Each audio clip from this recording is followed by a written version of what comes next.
Full time outside Kenilworth Road. Forest are beaten 1-0 by Luton Town. Steve, lots to talk about.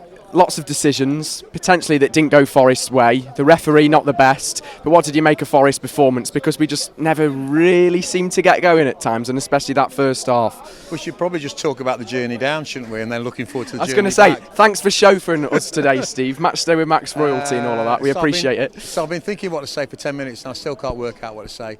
I think for me, it's a typical Nathan Jones team. It's a typical Nathan Jones team performance. It's what he does best, Nathan Jones. Well, it's what he does. And you could argue that Forest ought to have been prepared for that. They completely bossed us for the first 15, 20 minutes. Then I thought we were in the game. From my point of view, it was a penalty. Yeah.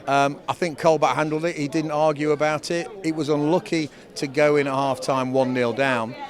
And yeah, we improved in the second half, but there wasn't that cutting edge. Yeah. There wasn't that thrust.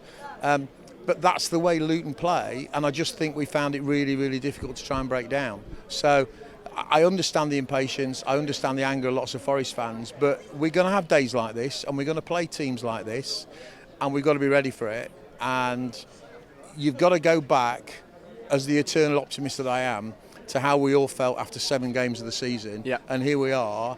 What are we now? 5th. You know, it's still in our own hands. And we've still got a lot to play for. We've got 2 games in hand on the majority of the other teams, bar Bournemouth, who we've still got to play. So things are still looking good for Forest. We'll come out today because this is football. You'll come out of the game disappointed, but there's a lot that could still happen this season. Playoffs and still possibly the automatics. And the biggest challenge, Max, is we've got to remember where the car was and try and find it. Let's go and do that. Come on, you Reds. Cheers, mate. Cheers.